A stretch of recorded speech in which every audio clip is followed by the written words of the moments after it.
Herzlich willkommen zu meinem Let's Play Herrscher des Olymps Zeus mit dem Add-on Herrscher von Atlantis, Poseidon.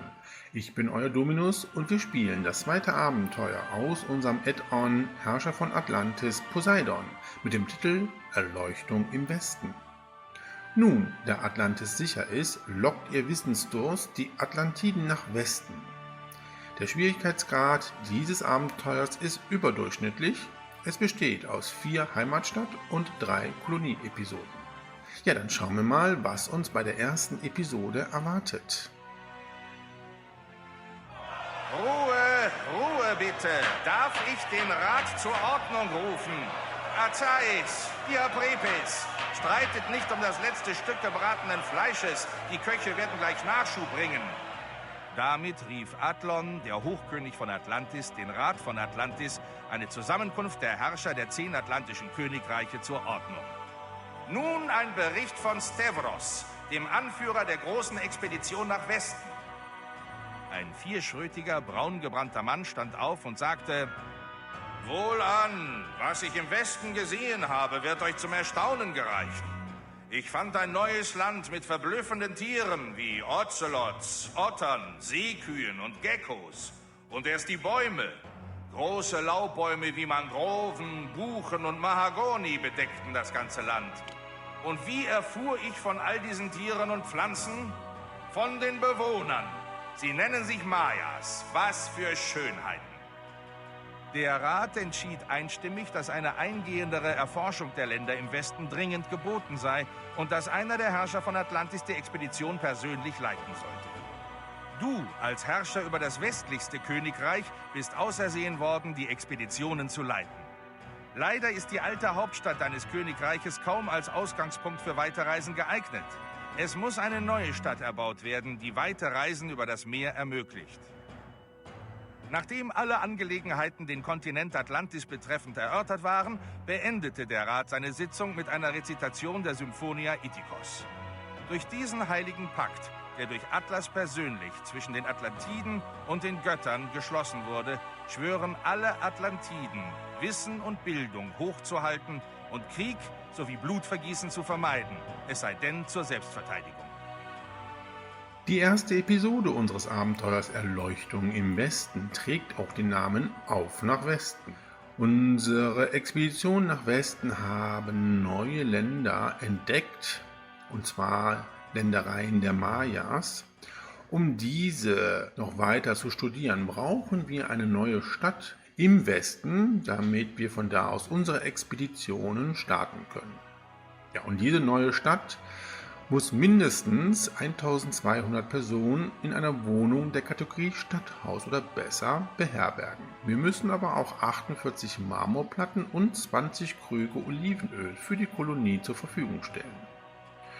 Ja, und auch in diesem Abenteuer gilt die Symphonia Ithikos, die ja im ersten Abenteuer geschlossen wurde zwischen den Göttern und den Atlantiden, dass von Atlantis aus kein Krieg mehr ausgeht, es sei denn, wir müssen uns selber verteidigen. Gut, ja, dann schauen wir uns die Karte mal an, wo wir unsere neue Stadt gründen werden. Obligatorisch wieder in den Pausenmodus schauen wir uns bei der Übersicht die Minimap an. Okay, wir haben jetzt hier eine große zentrale Landmasse, wir haben hier etwas fruchtbares Gebiet. Gehen wir mal Richtung Norden.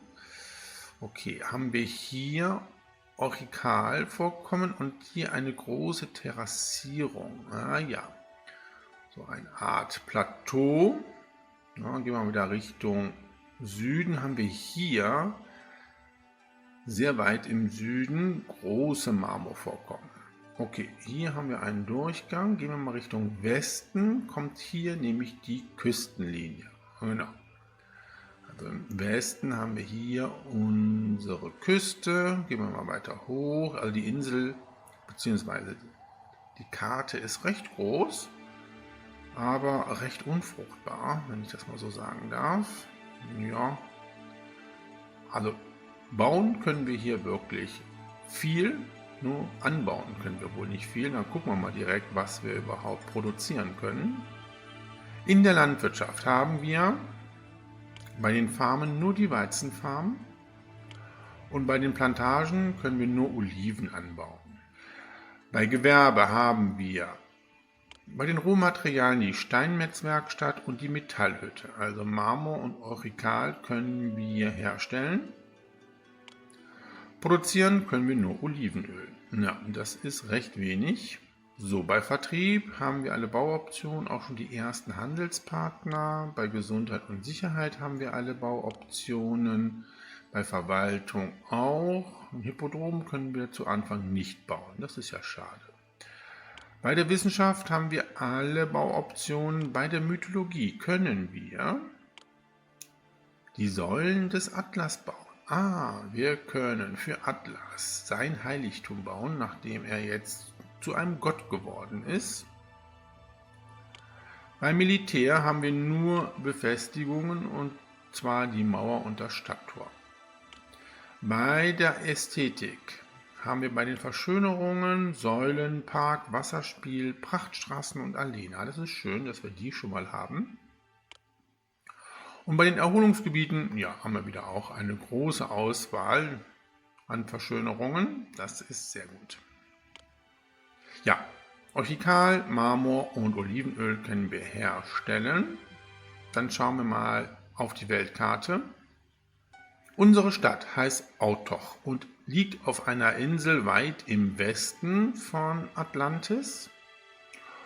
Ja, und wir haben folgende Handelspartner.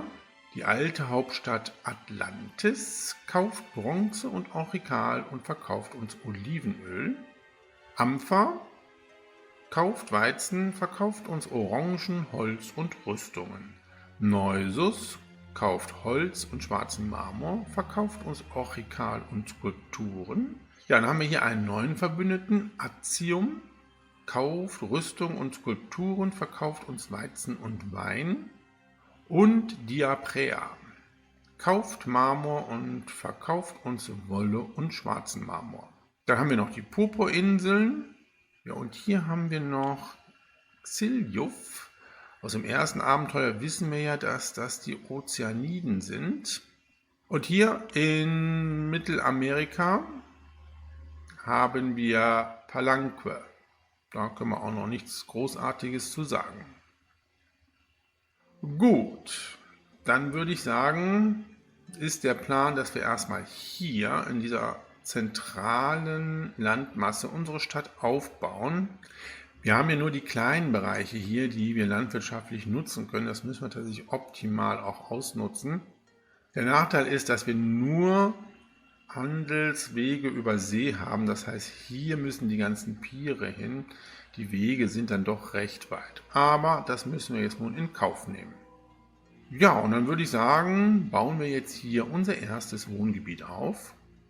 Die Basis dafür ist tatsächlich hier dieser Durchgang, den wir bauen müssen, damit wir den Zugang zum Meer haben. So, dann werden wir nochmal hier das so bauen und gehen dann hier so durch. Ja, dann haben wir auf beiden Seiten dieses fruchtbare Gebiet und dann ziehen wir die Straße weiter, bis wir hier auf die Straße kommen, wo der Immigrationspunkt ist. Ja, entweder wandern hier unsere Bürger von hier ein oder kommen hier ganz von Norden. Gut, ja, dann haben wir jetzt hier so eine schöne Fläche, wo wir unser erstes Wohngebiet errichten können. Ja, wir haben jetzt hier unser Wohngebiet aufgebaut, wieder in einer sehr klassischen Bauweise, haben unseren Architekten und den Brunnen schon errichtet, sowie die Agora. Da wir jetzt Alleen schon bauen können, haben wir auch schon die Verschönerung durchgeführt und hier an den Außenseiten die Parzellen entsprechend ausgewiesen. Wir können jetzt den Pausenmodus aufheben und gehen natürlich wieder hier bei Gewerbe und werden bei den Prioritäten, bei Gesundheit und Sicherheit die Priorität auf Hoch schalten. Gut, ja, dann warten wir jetzt mal auf unsere Mitarbeiter. Ja, das wissen wir. Ja, von Norden her wandern unsere neuen Bürger in unsere Stadt ein. Ja, einige Parzellen sind schon besiedelt und wir haben die ersten Arbeitslosen. Wir fangen direkt mit der Nahrungsmittelproduktion an. Wir können ja nur Weizenfarmen errichten. Das werden wir mal als erstes machen. So, wo können wir hier die erste Weizenfarm bauen? Da ist sie. Okay. Das war's schon. Oh, okay, und hier geht es so. Ja, 5 Stück, das sollte jetzt erstmal reichen. So, dann bauen wir das so.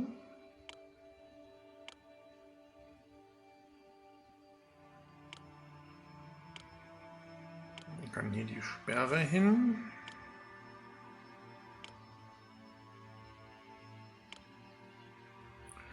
Und dann bauen wir hier den Architekten auf. Ja, und mittlerweile haben wir schon 100 Personen in unserer Siedlung. Gut, wir brauchen jetzt erstmal noch das Silo. Wie bauen wir das? Ach, ich baue das ein bisschen anders, glaube ich. Das kommt nochmal hier weg. Dann baue ich das Silo hier schön in die Mitte, nämlich so. Dann können wir den Weg hier so rumführen. So, das geht hier rum. Okay, so, dann kann der Architekt nämlich hier hin. Sperre haben wir da, das sollte eigentlich dann funktionieren. Gut. Arbeitsmarkt, ja, wir brauchen noch ein paar Bürger.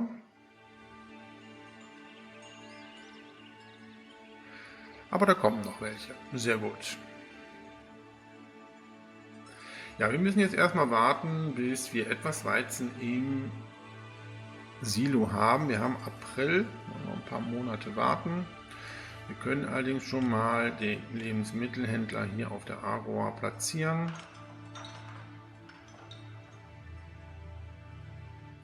Ja, und es ist Juli. Gott sei Dank wird jetzt endlich unser Weizen geerntet. Das wird zwar nicht viel sein, aber es reicht, dass wir schon mal nämlich jetzt mit der Marmorproduktion beginnen können, um ein bisschen Geld zu verdienen.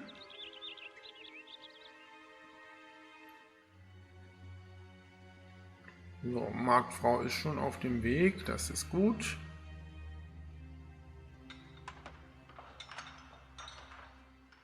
Ja, und jetzt auch schon unser Hausierer. Jetzt kann die Entwicklung weitergehen. Ja, sehr gut. Na, vielleicht bauen wir noch vorsichtshalber eine Weizenfarm noch auf. So, und dann muss es aber auch erstmal reichen. So, wir führen die Straße hier mal Richtung Küste. Ja, wir bekommen die Mitteilung, Xiljuf blüht und gedeiht. Okay, jetzt können wir mit Xiljuf Handel betreiben. Gucken wir mal direkt. Ja, Xiljuf kauft bei uns Skulpturen und verkauft uns Seeigel und Orchikal. Ah, das ist schon mal gut, dass wir nochmal hier ein bisschen Nahrungsmittel kaufen können. So, ich wollte das erste Pier bauen, nämlich von Diaprea. Diaprea ist der einzige Handelspartner, der Marmor kauft und wir Wolle kaufen können. Deswegen, ich bin der starke und mächtige Atlas. ja, und Atlas besucht uns schon. Sehr gut. So, dann führen wir die Straße hier so vorbei, weil wir müssen ja noch andere Piere bauen. Das können wir so machen, glaube ich, oder? Ja, hier können wir noch ein Pier bauen, das passt. Und dann würde ich jetzt Folgendes machen. Dann bauen wir jetzt hier einen Loop. So. Dann können wir hier ein Warenlager bauen, nur für Marmor. Und bauen jetzt hier 2 Steinmetzwerkstätten schon mal auf. So. Natürlich wieder Sperren errichten hier. So. Und dann können wir hier einen Architekten bauen. So, und der kann dann hier alles entsprechend betreuen. Ja, und dann können wir hier auch schon direkt das so einstellen, dass wir Marmor verkaufen. Und wir kaufen auch schon ein bisschen Wolle ein.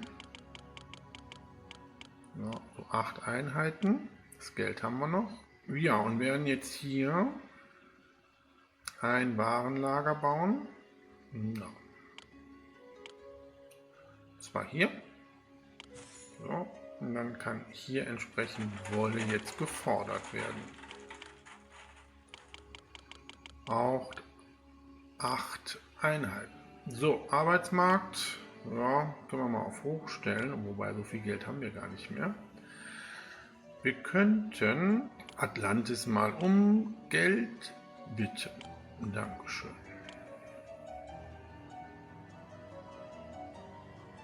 Ja, und wir sind wieder beliebter als türkischer Honig. Das höre ich ja am liebsten.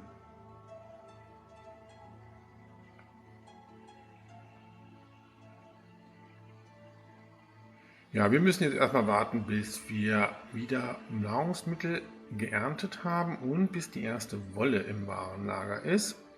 Wir werden aber, damit die Entwicklung auch richtig direkt losstartet, hier eine Bibliothek schon mal bauen.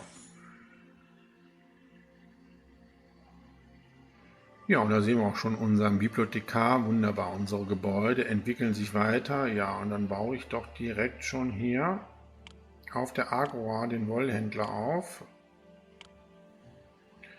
Und wir kriegen nochmal 2500 Drachmen. Das ist doch gut. Dann können wir nämlich, sobald wir jetzt genügend Mitarbeiter haben, mit der Aurikal-Produktion beginnen und auch dieses entsprechend verkaufen.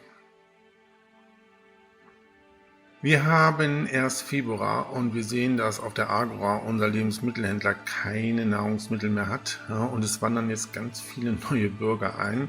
Wir schauen mal, ob wir irgendwo Nahrungsmittel fordern können. Siljuf verkauft uns ja Seeigel. Vielleicht reicht das ja. Ja, hier können wir noch tatsächlich Nahrung fordern. Ja, unser Verbündeter Artium verkauft auch Weizen. Kriegen wir hier auch noch mal was? Ja, wunderbar. Fordern wir auch noch mal. Sind zwar alle gleichgültig, ist aber egal. Hauptsache wir kriegen jetzt gleich Nahrungsmittel.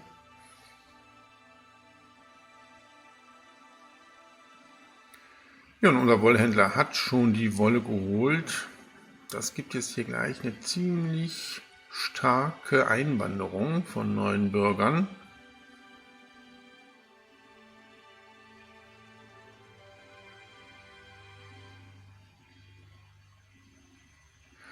Wir kriegen Nummer 18 Körbe Seeigel von Ziljuf. Gott sei Dank. So, dann haben wir das schon mal. Dann kann unsere Marktfrau jetzt direkt loslegen. Wo ist sie?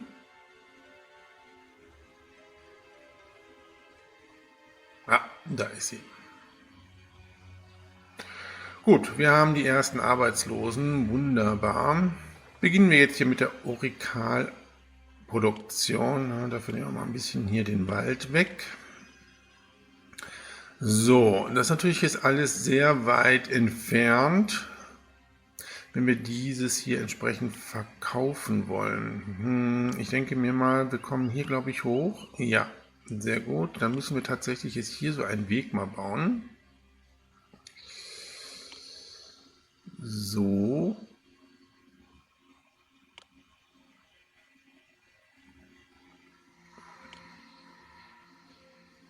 Ja, gehen wir hier über den Hügel. Ja, und hier kommen wir nämlich wieder runter.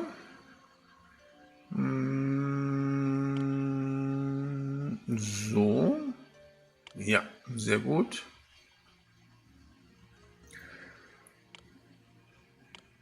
Weil hier können wir nämlich jetzt das Pier bauen von, ja, wer kauft jetzt nochmal Aurikal? Ach ja, das ist unsere Heimatstadt.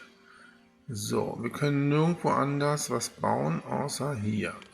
Das ist wirklich alles super weit entfernt. Naja, egal. So, dann führen wir das so. Nein, das ist nicht richtig. Hier können wir nämlich noch andere Piere bauen. Dann machen wir das so. Ja, ich weiß. So, dann brauchen wir hier, ja, schon 500 Personen in unserer Kolonie. Hier brauchen wir den Architekten und die Sperre.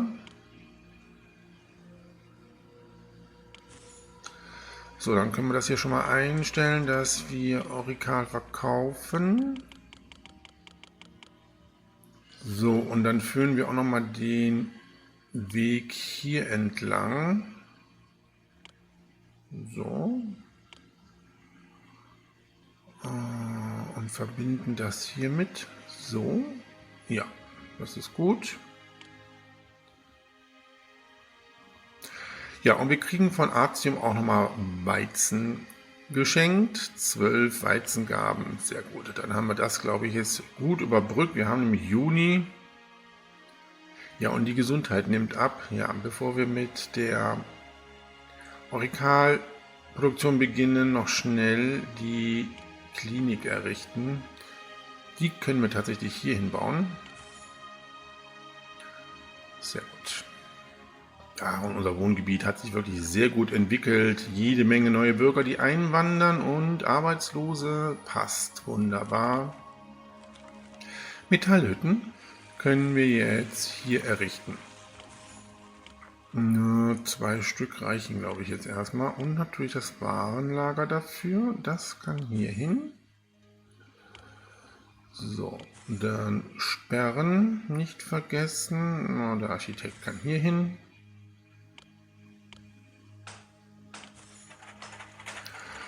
Ja, da haben wir jetzt auch hier unsere Aurikalproduktion. Ich bin der starke und mächtige Atlas. Ja, da ist Atlas. Ja, und wir können für ihn ja hier tatsächlich ein Heiligtum bauen. Ich habe ganz vergessen mal zu schauen, wer denn unsere wohlgesonnten Götter und feindlichen Götter sind. Also Atlas ist schon mal wohlgesonnen. Und wir haben noch als wohlgesonnene Götter Poseidon, Demeter, Aphrodite, Athen, Dionysus. Feindliche Götter sind Artemis, Ares, Hermes und Hephaistos. Artemis ist echt eine unangenehme Göttin, wenn sie nicht wohlgesonnen ist. 9 Arbeiter werden benötigt, das sollte jetzt nicht das Problem sein. Gut. Wo willst du denn mit der Wolle hin, sag mal? Gut, die Gesundheit ist nun perfekt, das freut mich. Ja, vielleicht sollten wir doch noch ein paar Parzellen ausweisen. So, dann haben wir jetzt auch entsprechend noch mal ein paar neue Bürger, die einwandern können, weil ich möchte jetzt gleich den Stadtpalast bauen. So, da kommen auch schon unsere neuen Bürger.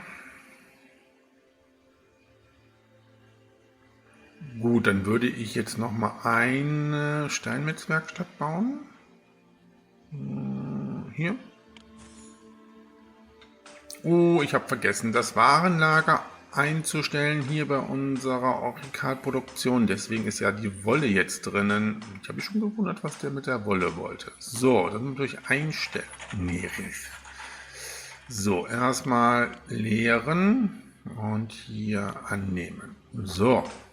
Jetzt passt es.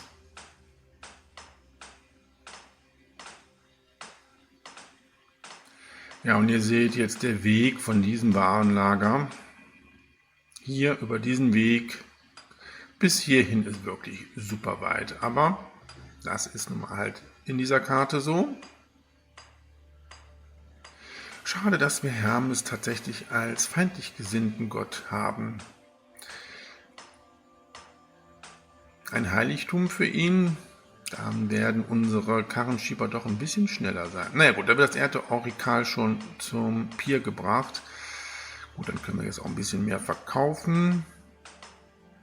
Und hier, die Gebäude entwickeln sich auch sehr gut weiter. Das ist gut. Errichten wir jetzt unseren Stadtpalast.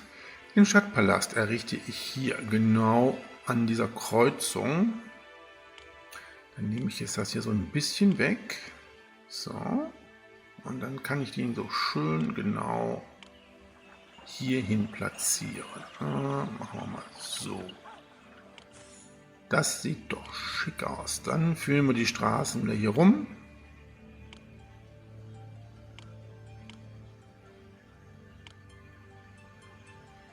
So, Sperren nicht vergessen. Wir brauchen ja hier auf jeden Fall einen Architekten. Wo kann der denn jetzt am besten hin? Ja, können wir hier hinbauen.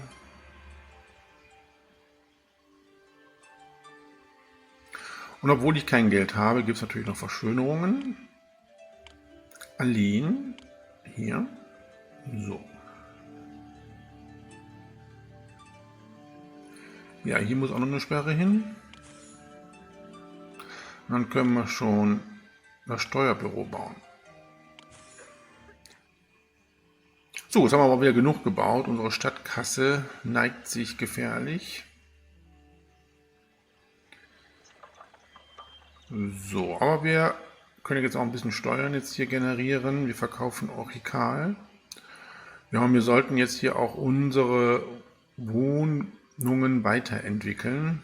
Die brauchen nämlich jetzt weitere Wissenschaftler. Ja, und wir haben auch Arbeitslose. Wunderbar. Dann hier werde ich aber jetzt das Labor und die Erfinderwerkstatt bauen. So, die Erfinderwerkstatt kann hier hin oder hier.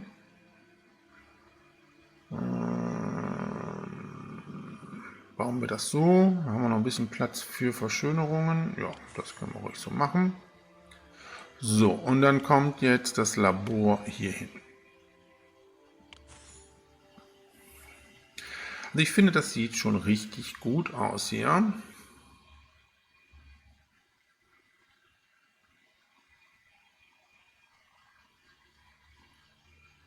Nahrungsmittel haben wir jetzt auch, Gott sei Dank, genug. Ja, dann würde ich sagen, starten wir noch eine kleine Olivenölproduktion. Da brauchen wir jetzt aber nicht viel, weil Olivenöl können wir nicht verkaufen. Ich denke mir mal, da bauen wir jetzt erstmal ein Landarbeiterlager. Können wir hier unsere Olivenbäume pflanzen.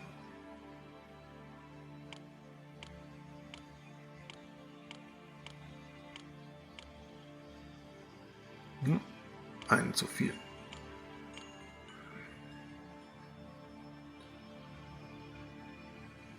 So, dann bauen wir auch schon direkt das Warenlager dafür. Jetzt stellen wir es auch direkt ein. So, und jetzt müssen wir tatsächlich mal ein bisschen was verkaufen. Ja, in der Zwischenzeit gucken wir noch mal kurz nach den Gefahren. Das sieht soweit alles ganz gut aus. Na, da müssen wir ein bisschen aufpassen. Geht er da jetzt entlang? Ansonsten brauchen wir nämlich noch einen weiteren Architekten. Ah, es geht ja da entlang, das ist gut. Hier ist alles bestens. Hier natürlich auch. So, ja, das ist natürlich ein bisschen gefährlich jetzt hier. Wir könnten natürlich Folgendes machen, dass dieser Architekt wirklich nur hier entlang geht. So. Und dieser Architekt kann jetzt hier entlang gehen. Einmal so bis dort. Das müsste eigentlich reichen. Da sind jetzt keine Kreuzungen.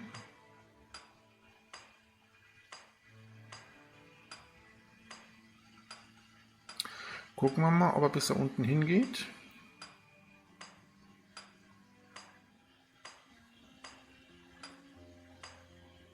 Nein, das funktioniert nicht. Er hat gesehen, er dreht dann wieder ab.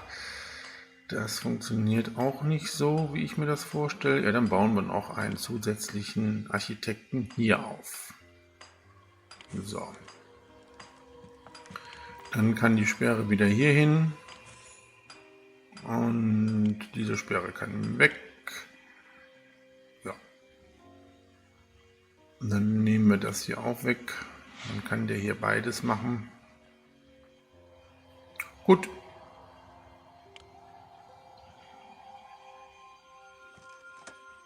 So, Marmor und Orchikal sind in den Pieren unserer Handelspartner. Da können wir jetzt gleich ein bisschen was verkaufen. Hier wandern wieder jede Menge neue Bürger in unsere Stadt ein.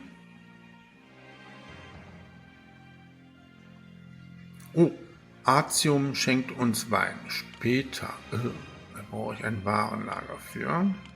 Und wir haben mittlerweile schon 1000 Einwohner in unserer Stadt. Ja, jetzt ist die große Frage, wo kommt jetzt das Weinlager hin?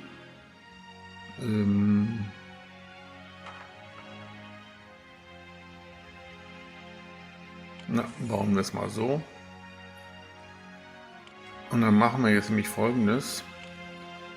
Dann bauen wir hier noch eine Allee. Dann haben wir nämlich auch eine Verbindung. So.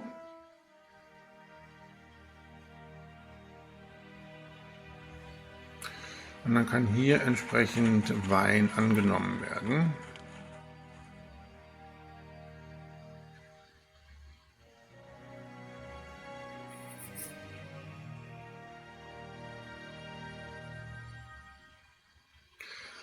So, Nahrungsmittel reichen, das ist gut.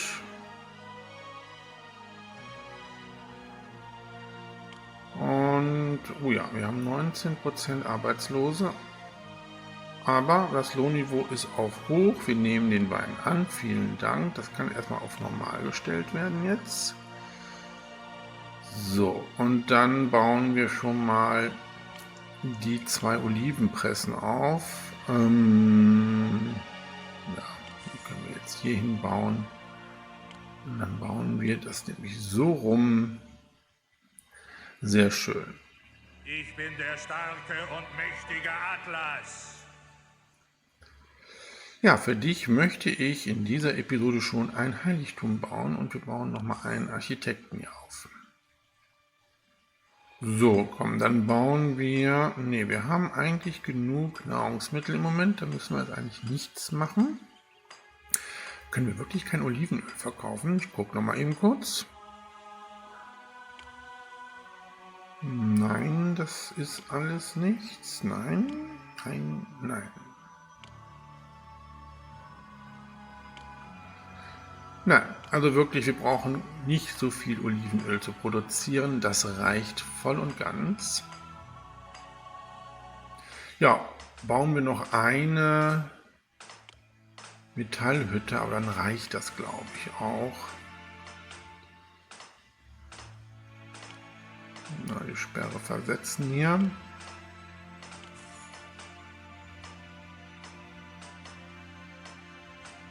So, das sieht hier auch alles gut aus.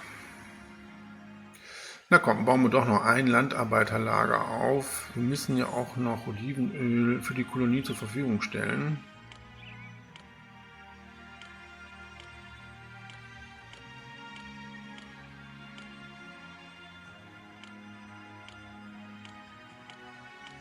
So, dann bauen wir doch auch noch eine Steinmetzwerkstatt. Dann haben wir 4, das reicht auch. So, was brauchen wir eigentlich für das Heiligtum von Atlas? 25 Marmorplatten, okay, gut. Das Geld für den Bau haben wir im Moment nicht. Da müssen wir wirklich ein bisschen was verkaufen jetzt hier. So, das Kontingent an Marmor haben wir bei Diaprea schon verkauft. Ja, und hier bei Atlantis können wir nochmal 6 Baren Aurikal verkaufen. Okay. Ja, wir brauchen ja 48 Marmorplatten für die Kolonie. Das heißt, wir brauchen noch ein zweites Warenlager. Gut, dann stellen wir das mal direkt ein.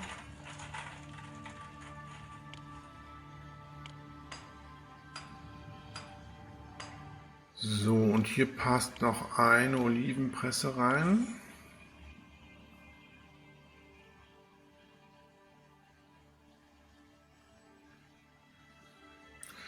Ja, jetzt benötigen wir Mitarbeiter, aber 11 Stück, das ist alles kein Problem.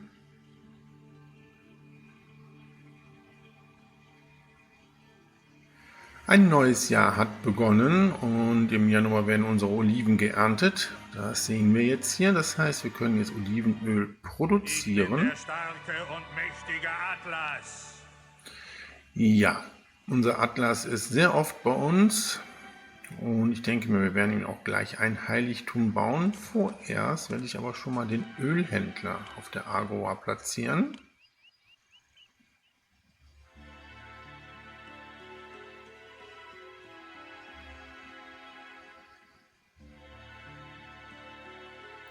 So, und dann werden auch die Oliven schon zu unseren Olivenpressen gebracht. Ah, wunderbar, das funktioniert jetzt auch.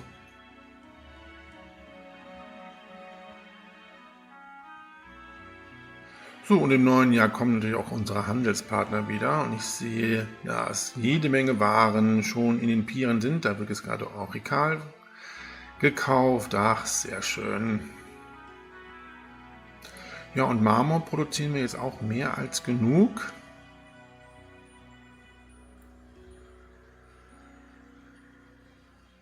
Da haben wir jetzt mittlerweile auch 27 Marmorblöcke und wir haben jede Menge Geld. Wir könnten das Heiligtum für Atlas schon mal platzieren.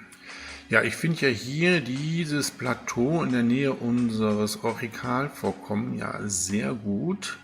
Da können wir hier doch richtig schön unser Heiligtum bauen und ausschmücken. So, wie sieht es denn aus? Oh, ein Viereck. Okay. Wo kommen wir denn da hoch? Ah, da kommen wir hoch. Das ist gut. Ja, so ein Viereck. Wie dreht man es?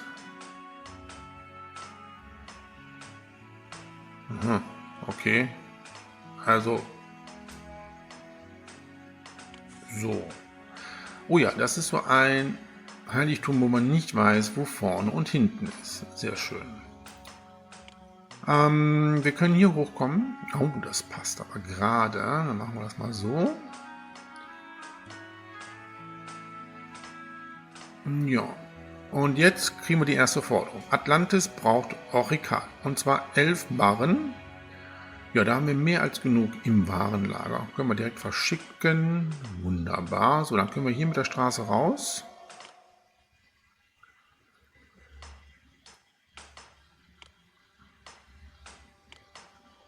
So, und haben hier direkt die Verbindung. Das gefällt mir. Die Sperre muss dann jetzt hier hin. Und so.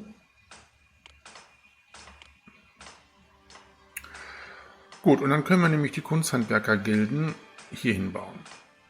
Nur eine wird, glaube ich, reichen. Ja, und dann kann dann nämlich schon direkt mit dem Bau begonnen werden. Ich bin sehr gespannt, wie dieses Bauwerk aussehen soll.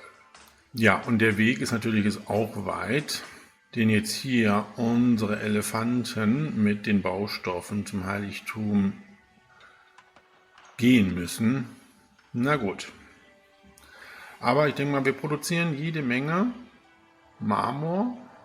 Da haben wir, glaube ich, jetzt eine gute Versorgung. Allerdings brauchen wir natürlich auch noch Holz und Skulpturen. So, hier können wir zum Beispiel nichts kaufen davon und hier auch nicht. Oh, wir brauchen noch einen weiteren Handelspartner dafür. Okay, Neusus verkauft uns die Skulpturen. Wir könnten aber Neusus fragen, ob sie uns Skulpturen geben können. Das tun sie. Ah, das ist ja schon mal gut. So, Ampfer verkauft uns das Holz. Das ist doch gut. Dann machen wir Folgendes. Da können wir nämlich auch noch mal ein paar Orangen kaufen, wenn es sein muss. Ja, wir bauen hier noch das Pier von Ampfer.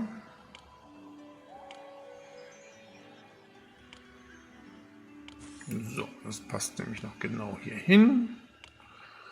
So, Holz brauchen wir jetzt im Moment nicht. So, und dieses Warenlager hier, wo wir Aurikal lagern, nimmt Skulpturen an. So, was brauchen wir überhaupt noch für unser Heiligtum? Wir brauchen 76 Marmorplatten, 20 Ladungen Holz und 4 Skulpturen. Okay, gut. So, Neusus, du kannst uns Skulpturen geben. Das ist doch nett. Vielen Dank.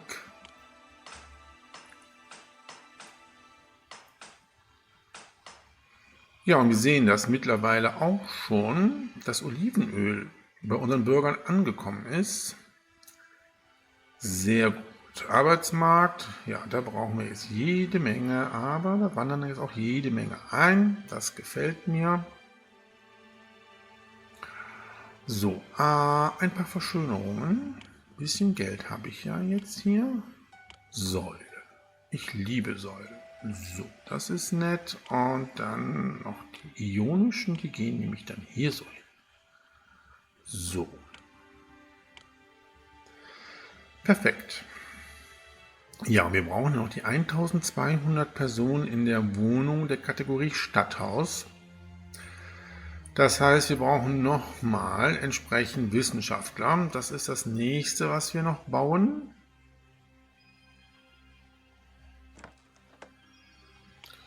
Aber da warten wir jetzt erstmal, dass neue Bürger hier einziehen und wir genug Arbeitskräfte haben. Ja, und Atlantis schätzt uns mehr, hat das Aurikal bekommen. Gern geschehen.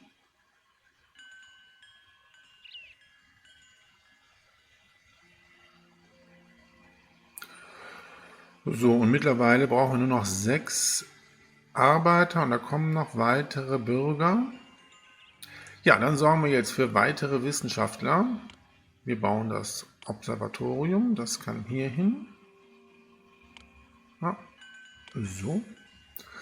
Und natürlich die Universität, die kommt jetzt hier hin. Oh, wir kriegen 6 Skulpturen vom Neusus. Wunderbar. So, da kommt die Universität hin. Ja, und wir haben, glaube ich, ein Bevölkerungsdenkmal. Ja, das weiß ich. Das kommt jetzt hier hin. Oder bauen wir hier auch eine Allee? Wir können natürlich auch eine Prachtstraße bauen, oder? Nee. Das machen wir anders.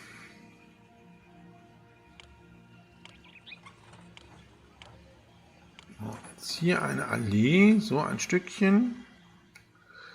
Dann können wir hier eine Sperre setzen und dann setzen wir hier schon mal ein Denkmal hin. So.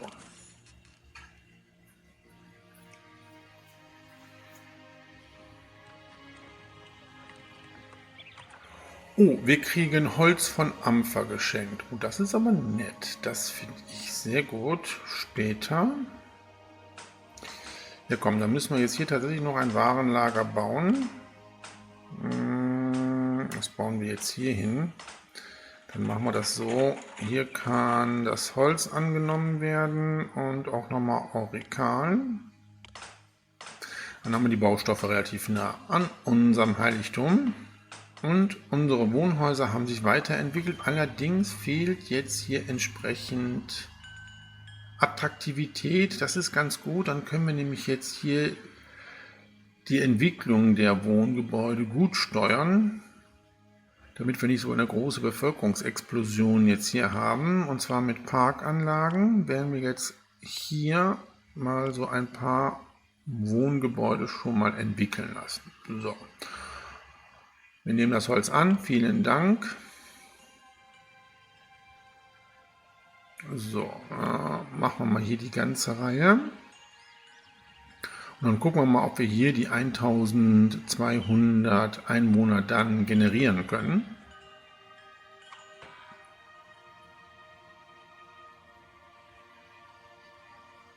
Und wir kriegen noch mal Geld geschenkt von Atlantis, 786 Drachmen. Ja, interessanter Betrag, den wir da bekommen, aber nehmen wir natürlich gerne an.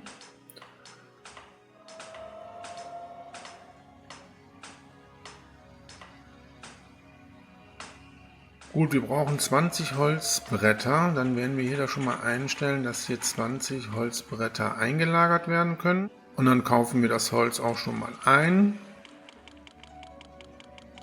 So, 6 Bretter haben wir. Ja, müssen wir es so einstellen. Ja, dann können wir nur noch eine Olivenpresse hier bauen.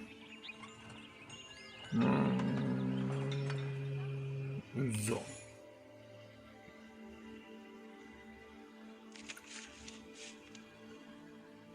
So, wir brauchen ja auch nachher noch Mitarbeiter für unser Heiligtum. Ach komm, wir bauen doch noch eine zweite Kunsthandwerkergilde. Dann geht es doch wirklich ein bisschen schneller. Ja, wir warten jetzt erstmal, bis unser Heiligtum für Atlas fertiggestellt ist.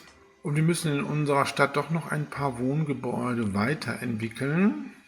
Ja, mit Parkanlagen. Ja, ich glaube so. Weil wir noch nicht die 1200 Personen haben. Ich glaube, wir haben 720. Gut. Dann sollte das allerdings jetzt reichen. Ja, und mittlerweile sind die Bodenplatten unseres Heiligtums alle verlegt worden. Da kommen jetzt die Ladungen Holz für das Tempelgebäude und wir kriegen von Artium nochmal Wein geschenkt. Nehmen wir gerne an. Vielen Dank. Ja, und mittlerweile haben wir auch das Ziel erreicht, dass 1200 Personen in der Wohnung der Kategorie Stadthaus leben. Und wir haben 20 Krüge Olivenöl, die können wir für die Kolonie schon zur Verfügung stellen. Ah, wunderbar. Dann brauchen wir jetzt eigentlich nur den Marmor. Den brauchen wir jetzt allerdings erstmal für unser Heiligtum noch.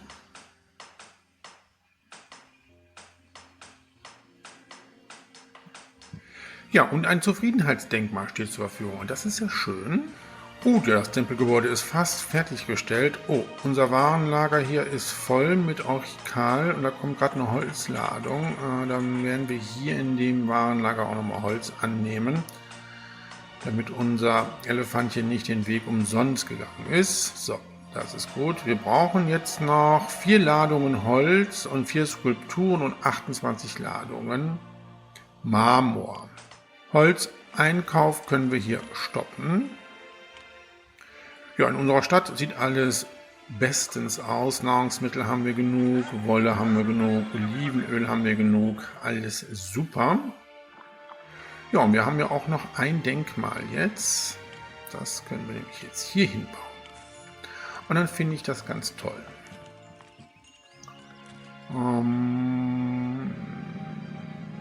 Baue ich... Ich könnte natürlich hier ein Stadttor bauen.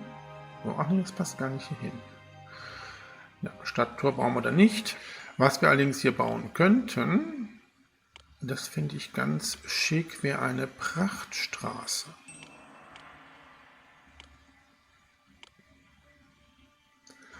Zack. So, und dann führen wir die Parkanlage nämlich hier so weiter. So. Genau. Und hier kommt dann nämlich das zweite Wohngebiet hin, was wir dann im Laufe des Abenteuers hier noch errichten werden. Ja, und mittlerweile kommt wieder jede Menge Marmor, um das Tempelgebäude unseres Heiligtums fertigzustellen.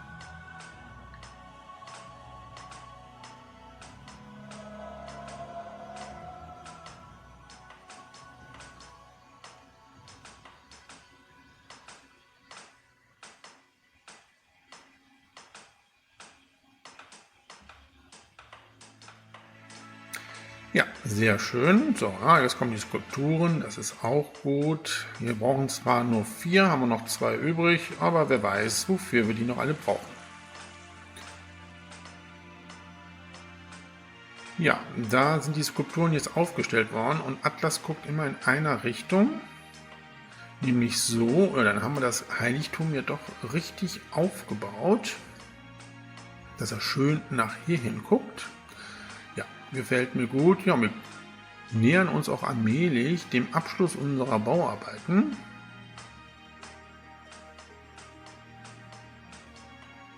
So, wir haben so viel Orchikal. Wir könnten nämlich mal ein paar Geschenke machen. So, Atlantis braucht Orchikal. Okay, können wir schon mal ein kleines Geschenk schicken. Siljov ist erfreut, hat selber Orchikal. Okay.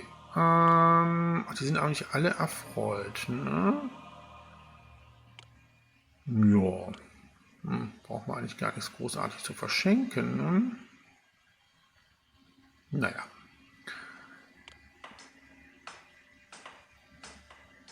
Dann lassen wir das mal.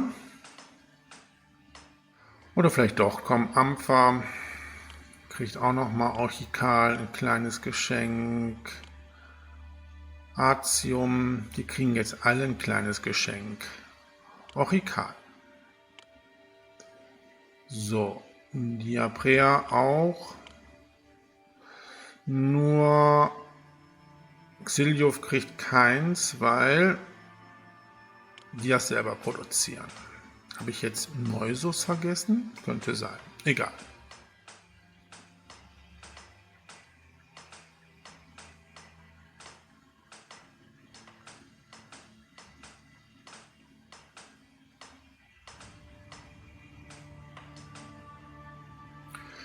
Oh, jetzt braucht Atlantis Orchikal wieder. 11 Barren können wir wieder losschicken. Ja, und Ampfer, Dank für das Geschenk. Brauchten sie nicht wirklich, ist mir egal. So, ich glaube, wir haben Neusus tatsächlich vergessen. So, da kommt Marmor für die große Statue des Atlas. Ja, wir kriegen nochmal Wein geschenkt. 5 Amphoren Wein von Artium. Nehmen wir an. Vielen Dank. Und Artium dankt auch für das Orchikal, was die eigentlich nicht brauchten.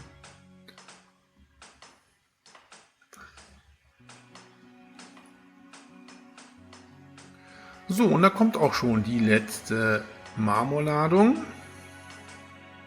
Die Gesundheit ist nicht mehr optimal. Naja, da gucken wir gleich mal, was da ist. Haben wir denn genug Nahrungsmittel? Ja, wir haben zu wenig Nahrungsmittel. Das habe ich mir schon fast gedacht.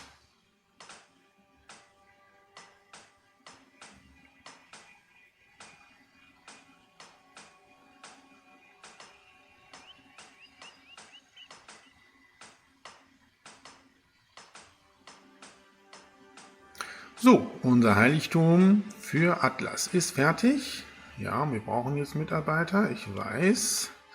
Dann können wir die Kunsthandwerker-Gilden schon mal abreißen hier.